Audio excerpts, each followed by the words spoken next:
Oh. Everybody, it's Steven Moffat!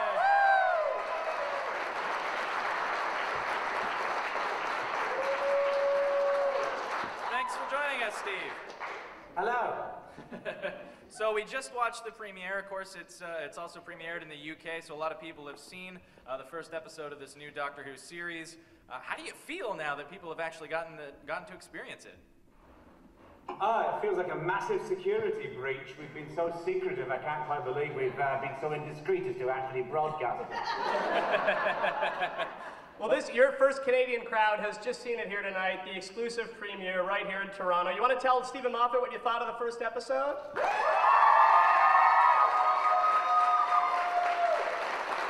We liked it, Mr. Moffat. Yeah. I did. Well, that's a relief. Otherwise, I'd feel really stupid out there. So we also saw the trailer for what's to come. What do you want to tell these diehard fans of Doctor Who about what we can expect from this new season? Well, I'd only like to say it's the kind of series where you have to watch every episode several times and tell all your friends to watch it several times. Now, Stephen, I want to ask you, obviously the series is part of British culture. It's beloved over here in North America as well, but I think it's safe to say it's not as woven into our DNA. So with the new Doctor and the new series, do you hope to break into America in an even greater capacity? Yeah, that would be lovely. I mean, mainly what I think about, to be honest, don't be offended, is the British audience, because that suits me. But it would be really exciting, and I think the great thing about Doctor Who is because it keeps renewing itself. It keeps starting again with new Doctors, new companions. You get brand new episode 1s all the time. It's possible. We could do it. We could crack it. Mm-hmm. Well, you're obviously stepping into the shoes of Russell T Davies here. Big shoes to fill. How did you handle, reinventing the series and trying to keep the fans that have already been established? I never really thought of it in those terms, to be honest. I mean, you just want to do really, really great Doctor Who stories. I just spend my days thinking of the Doctor Who stories I want to see, and then remembering that I'm allowed just to put them on television. I don't ever think about or worry about filling Russell's shoes, which are, by the way, enormous, genuinely enormous. Hi. I couldn't finish. I could stand in one of his shoes. Gigantic feat, Russell T Davies. Absolutely. Fans here know that you've been behind some of the best episodes in each of the last 4 seasons, and some of the darker episodes and some of the scariest monsters. So, are we going to see a bit more of a scary Doctor Who with this new series? Is it going to go even darker? People who've seen it say yes, it has. I don't know. I just write it the way I kind of always thought that Russell was the darker writer than me because he would really write about the bleakness of the human condition. I always thought my darkness is kind of it's a bit more Scooby-Doo somehow, quite honestly.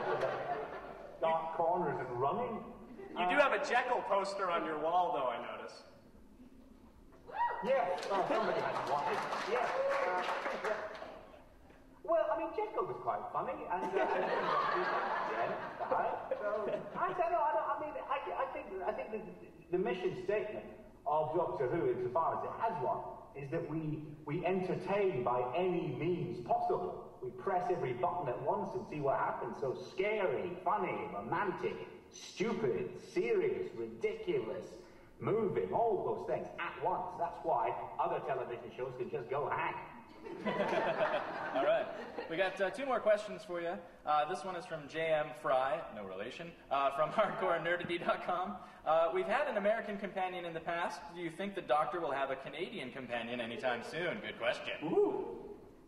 I have absolutely no idea. At the moment, he's got a Scottish companion, and he's very happy with it. And being Scottish myself, I think it's a wise and sensible choice. Sure, yeah. We have no rules against Canadian companions, but that's a problem for another day in the far future. All right. Well, our last question here is from, I hope I say this name right, Gian Lucia? Am I saying that right? John Luca, there we go. DeRocco, I don't know. Not the best with names here, but he's from the Doctor Who Information Network as well. And this question is on behalf of Radio Free Skaro. How important was it to you to emphasize that the Doctor in the 11th Hour is the exact same man as David Tennant and all the past Doctors, given the suggestion in David Tennant's finale that when he regenerates, and I quote, everything about me dies and a new man goes sauntering off with my memories? Well, he doesn't actually say with my memories. That guy, when he's quoting that line, is cheating. I think what you're dealing with there when the Doctor is contemplating regeneration in his David Tennant form, it's just a natural fear. You know, it's like he's moving house. He's going to change absolutely everything about himself, and maybe he'll be rubbish next time. When he says, I don't want to go, it's like not wanting to move house even though you have to. He's being evicted from one body and put in another one. Who knows how that'll work? And let's be honest, the Doctor, clearly, is just a bit of a hypochondriac, isn't he? I mean, really, if dying just means for the Doctor that he gets 10 years younger and a bigger chin, it's not that big a deal. All right, then. Yes, it is vital that the Doctor, the 11th, there is no such thing as the 11th Doctor. It's the Doctor with his 11th face. He is absolutely the same man. Over 900 years old. Now, Steven, this was the first crowd in Canada to see the first episode tonight. Is there anything you want to say to your Canadian fans before we let you go? Well, I'm delighted you enjoyed the episode tonight. Tell absolutely all of your friends 4 or 5 times. If necessary, disable their ability to receive other television stations. Do everything you possibly can to make sure everybody watches Doctor Who, whether they like it or not. All right.